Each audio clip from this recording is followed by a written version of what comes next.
You already know Donald Trump claims he never wrote it. What you don't know is what happened the moment Jimmy Kimmel read it anyway, word for word, live, in front of a studio audience of 300 people who had no idea what was inside that envelope. Nobody warned the audience about what Kimmel had placed on the desk before he walked onto the stage. Not the floor director who had worked the El Capitan for 6 consecutive seasons. Not the producers in the glass booth above stage left. Not the warm-up comedian who spent 22 minutes keeping the crowd loose with crowd work and recycled Biden impressions. They found out when everyone else did. When Kimmel sat down, said almost nothing, and reached under the desk. By the time the letter was back in that envelope, Trump had posted 4 times. None of the 4 posts mentioned the letter. That's the detail that tells you everything. The night starts the way every Tuesday night starts at the El Capitan Theater in Hollywood. 9 minutes of crowd prep, the band running through a tighter-than-usual set list, cameras being walked through their blocking, and Kimmel arriving in the wings with the same loose-shouldered walk he has carried through 22 years of doing this job. But something is different on this particular night, and the people closest to the stage feel it before they can name it. The stage manager running the countdown clock notices it first. Kimmel isn't doing his usual pre-show loop, the slow circuit around the set, adjusting the guest chair a half-inch, checking sight lines from the third-row center seat, trading 2-line jokes with the floor crew.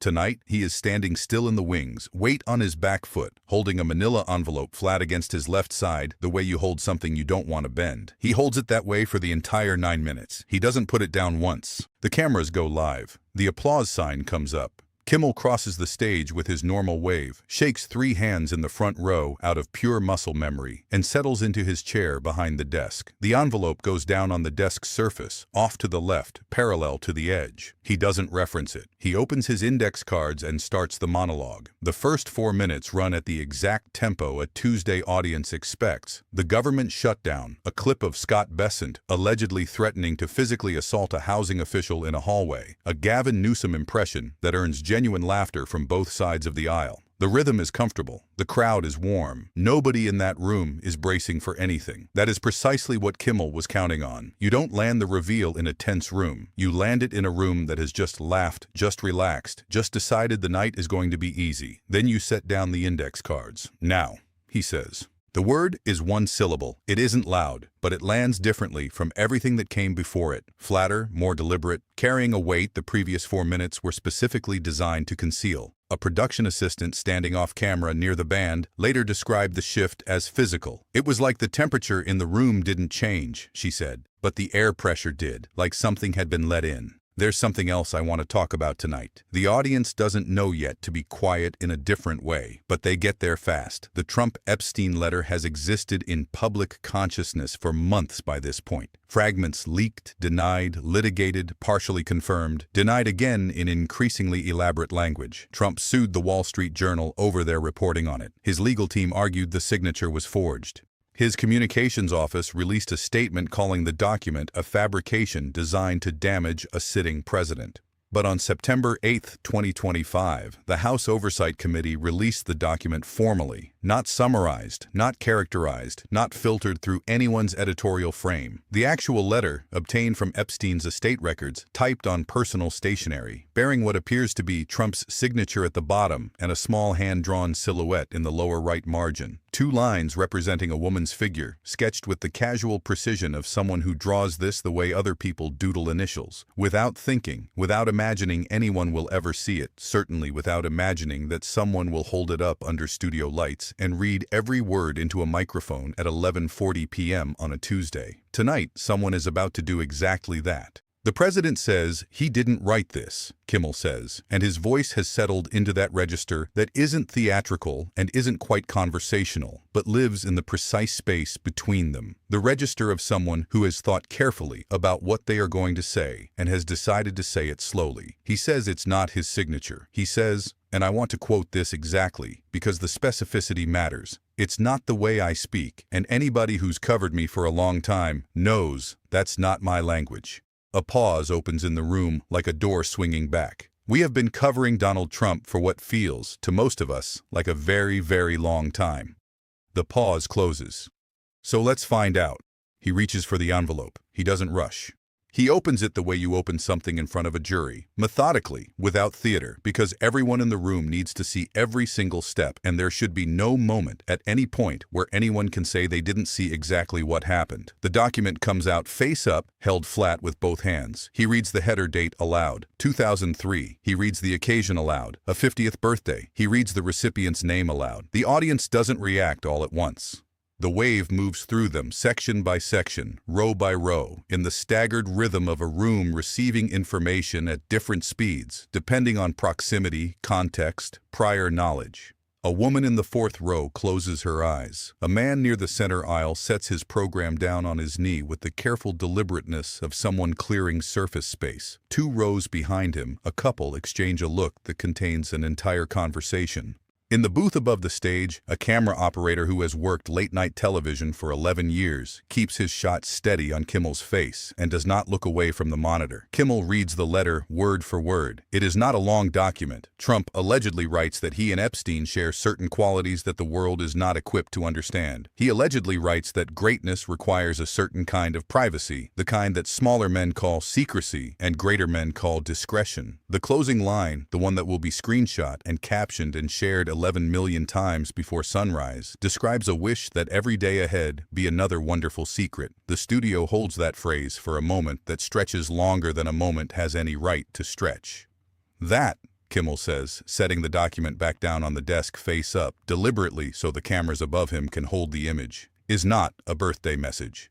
He doesn't raise his voice. He doesn't lean into the sentence. That is a document that reads in its structure and its specific language like a signed confession of a worldview. The silence that follows is not the silence of an uncomfortable room. It is the silence of a room that has just received something it needs a moment to process. It is so deeply unsettling that it deserves its own documentary series. Possibly 2. I would watch both. The laughter is real and involuntary and brief, the kind that escapes from tension the way steam escapes from a valve, releasing just enough pressure to prevent something worse. But Kimmel isn't finished, not even close. Now, the president's defense, and I want to be fair here, I want to Steelman this, because fairness matters even on a Tuesday night, is that the language in this document is not his language. He picks up a separate sheet of paper, holds it parallel to the desk, looks at it for exactly 1 second, then looks back at the camera. The specific argument is that the words and phrases in this letter are not words and phrases Donald Trump uses, that they are inconsistent with his documented speech patterns, that anyone who has followed him closely would recognize that immediately. He sets the paper down. My staff has been following Donald Trump closely for over a decade, so we pulled the tape. The clip package runs 3 minutes and 47 seconds. The letter opens with the phrase, "There must be more to life than having everything." The first clip that follows is Trump at a campaign rally in 2016, "I have everything." Then Trump in a magazine interview from 2011, "I have more than everything." Then Trump in a deposition clip from 2019, "When you have everything, people want to take it." 3 instances. The architecture of the comparison is merciless in its simplicity. Letter phrase on the left side of the screen. Documented Trump audio on the right. Year and source cited below each clip in clean white text. No narration, no commentary, just the pattern, laid out like a geometry that doesn't require explanation because it explains itself. The second phrase, the third, the fourth, each one pulled from the letter, each one cross-referenced with 3 to 5 documented instances of Trump using that exact construction in verified footage spanning multiple years and multiple contexts. By the time the package reaches the phrase "wonderful secret," the audience has stopped reacting to individual clips. They are watching in the focused, quiet way people watch something when they realize that what they're seeing is not entertainment. It is documentation. The geometry doesn't lie, even when every statement issued by a communications team insists otherwise. When the clip package ends, the screen behind Kimmel goes dark. He hasn't moved. His hands are flat on the desk.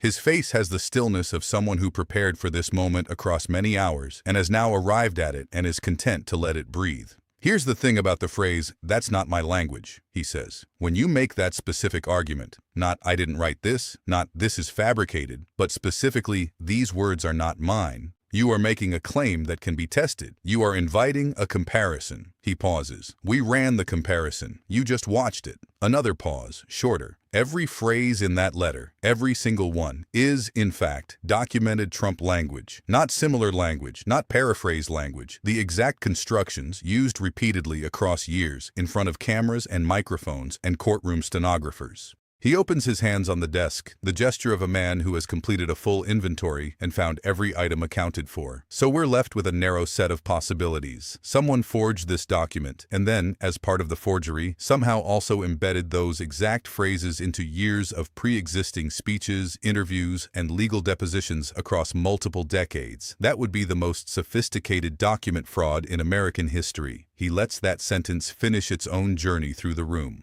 Or, and I recognize this is the simpler explanation, he wrote it.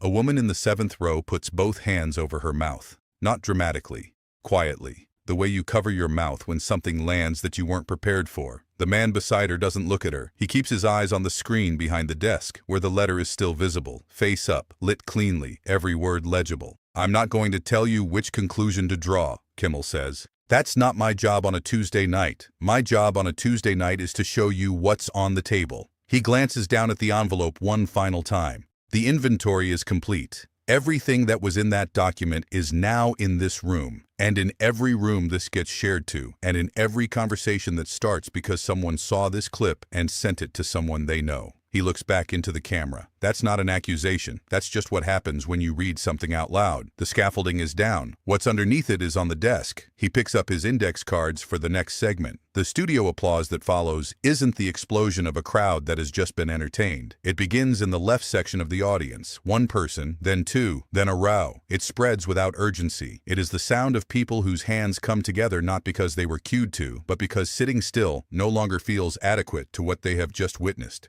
The floor director, headset half off, stands at the edge of his station looking at the monitor for a full 8 seconds after the applause sign has already gone dark. Trump posts at 12:41 a.m. The post uses the word disgraceful 4 times. The post does not mention the letter, the clip package, the phrase wonderful secret, or the comparison supercut. It calls Kimmel a third-rate hack and a total failure, and claims the show gets no ratings, which has been demonstrably false for several consecutive quarters. The capital letters are concentrated in the middle sections. The punctuation at the end of each sentence multiplies. Period, exclamation mark, 2 exclamation marks, 3. At 12:58 a.m., the second post arrives. It is longer. It introduces a new argument, that the House Oversight Committee is corrupt and controlled by radicals who fabricated the letter as part of a coordinated campaign. It does not address the clip package. It does not explain how years of Trump's verified speech patterns were incorporated into a forged document created in 2003. At 1:17 a.m., the third post. At 1:44 a.m., the fourth. Each one longer than the last. Each one with more capital letters distributed more erratically, the exclamation marks now appearing inside sentences rather than only at the end. Each post is screenshot within minutes and placed side by side with the Kimmel clip in a split-screen format that requires no caption. On the left, a man sitting still behind a desk, reading from a document, speaking at a measured pace, letting the evidence carry its own weight. On the right, a president, alone with a phone somewhere in the White House residence at 2 in the morning, each post arriving like a new symptom of something that cannot be named but can be seen plainly by anyone with functional vision. By 3 a.m., the clip has been divided into 11 independent segments spreading across platforms at different speeds. The letter reading segment moves fastest. The clip package moves second. The inventory line, "The inventory is complete," becomes the most quoted phrase, appearing as a caption, a subtitle overlay, a comment left under dozens of unrelated videos by people who watched the full segment and needed somewhere to put what they felt about it. The phrase "wonderful secret trends" in 6 countries by 4 a.m. People who have never watched the show in their lives share the clip with a single line of text. Did this just happen? The official White House response, released the following morning at 10:15 a.m., is 5 paragraphs long. It calls the document fraudulent. It threatens legal action against Kimmel, ABC, and the House Oversight Committee. It does not address the clip package. A reporter at the Daily Briefing asks the press secretary whether the administration can explain how phrases from the allegedly forged 2003 letter appear verbatim in verified Trump speeches from 2011, 2016, and 2019.